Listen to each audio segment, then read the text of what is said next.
What's going on, YouTube? Welcome back to the channel. This is part 2. We're picking up from where we left off in the last video, so if you haven't seen that, hit pause, go back to the last one and get caught up. But we're creating a custom radiator mount. We're going to rake the radiator forward, kind of bring the radiator forward in the car to create some more room for our intake, and as well as maybe some room for supercharger fun down the line. First official track day that we're shooting for is March 19. I believe that's going to be at the Ridge. That's the goal. So we got to get this car settled and do some sort of testing, make sure the coolant system is going to work. That's my biggest concern. Make sure the new brakes, we did Brembo brakes on it, make sure that works, and we're going to get sorted for the track. If you're as excited as me to see the car hit the track and just kind of the build and what we're doing with the LS Swap 350Z, hit that subscribe button. With that out of the way, let's get to the video.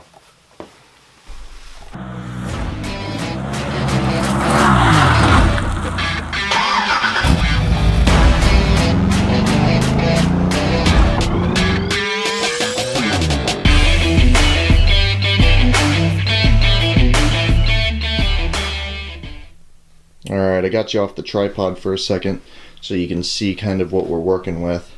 We have our rope tying the radiator up at the angle that I think we want to leave it at. Everything clears real well, so now what we're going to do is we're going to try to create a custom mount that uses these holes, and it'll be the top will be removable. It will shoot down and across and back up to the other side. Still have some design that needs to be worked on, but I think it's going to be doable. Only thing I'm worried about is the coolant neck is low, so I got a new coolant neck that'll go in line with the hose. I don't know if there's going to be any issue running two caps, but I'll go through my thought process when we get there. I have our flat bar, and what I think we're going to do is, like I said in the intro, probably use these two holes, and so that it will be removable. That way we can get the radiator in and out with ease. And I think what I'll do is, I think having it terminate somewhere along the lines of here is appropriate. And I can, how do I want to do that? If I'm here, this is not scientific at all. So I am far from being a machine guy, but I think if I do a line there, that will be my break point, and I can bend it over, and then I'll trim up this back tab. We'll give that a shot. Measure once, cut once, go to the store, buy new metal, try it again. Here's what I've come up with after a little bit of banging on this piece, and it's probably sit somewhere along the lines of this. Maybe it needs to bend just a tad bit more, but then we'll cut this off flat. We'll run a piece of bar across to another piece like this on the other side. We'll trim this up, take the sharp edges off, drill our holes, and I think we're gonna be home free. I drilled my holes, and I got a 3/8 bolt that will go through the small hole, and I have a 7/16 that'll go through the large hole.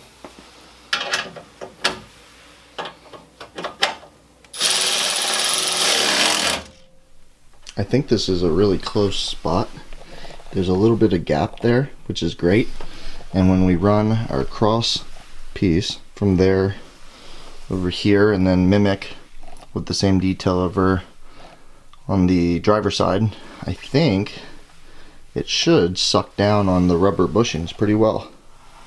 Here's what I've created so far, cut out for the top to match this contour up here, and then just at the bottom I marked the top of the radiator, and obviously that's the bottom of the radiator, so my cross band will weld and it'll be between here.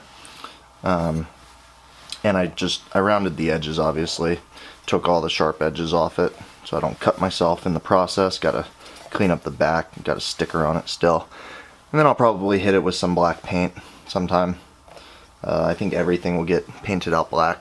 If I had a bigger oven, I'd powder coat it, but I have a tiny little benchtop oven for the powder coater. So what we got to do now is create another one on the other side.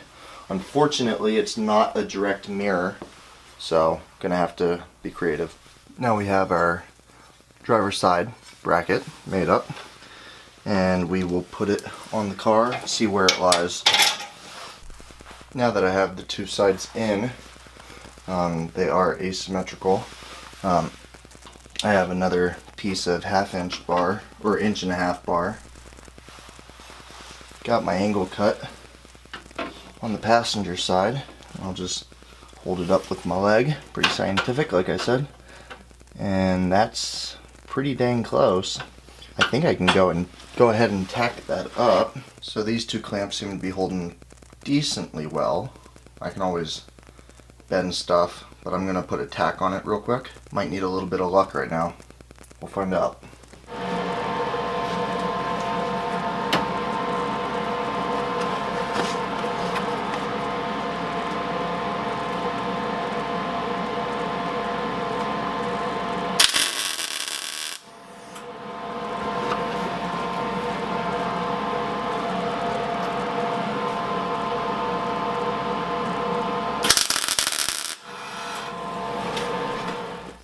So now that that's welded on or tacked on, everything we do will have to unbolt, which is alright, I guess. Maybe a little bit of a pain.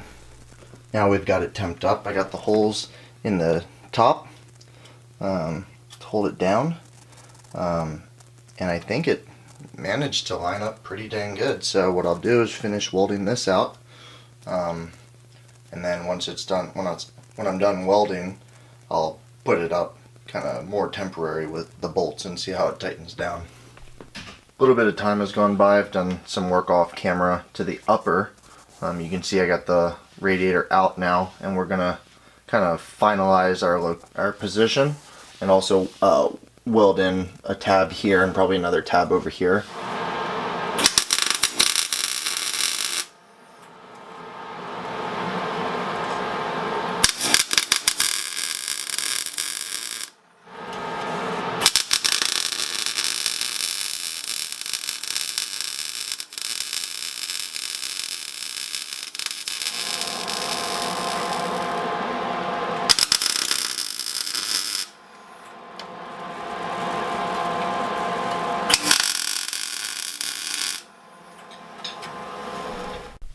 It's a new day. You would not believe how many times this radiator has been in and out of the car, and how many times this mount has been on and off.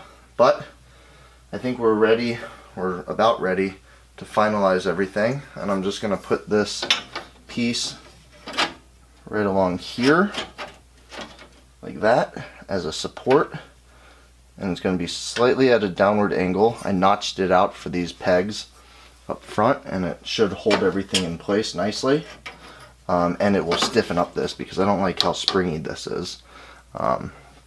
So with that being said, I'm just going to tack either end at the height that I want, which will be like somewhere along the lines of right there, and then I'll work it across and push this down in the middle to flush it up. Let me show you what I got going on. This has been a lot of off-camera work, but you can see I got the crash bar on and everything's tightened up. I got the hoses reconfigured, and I don't know if you can see in here. Maybe it's super tight, but it, you know, you can get a finger in there, so more than good. This side is a little tighter, but you can still get your finger in there. And then when this bracket went on for the crash bar, it really stiffened up this section. I mean, it's really solid. So all in all, we'll see what happens with it. But I'm pretty happy with the outcome for kind of like a first fabrication type job. So alright, that's a wrap on this video. We got our support in, we got our bumper that going. We got the hoses all hooked up, and I think it is ready for some coolant, so I'll throw some coolant in it, and in the next video we'll take it for a drive. In the next video we have to set our new Brembo brakes. Gotta do the heat treatment and setting process on that, and we'll bleed the coolant and we'll go from there. We're getting closer to that March 19 track date. So as always, leave the video a big thumbs up, and if you like the build, you like the channel, like what we're doing, want to see more, hit that subscribe button. See ya.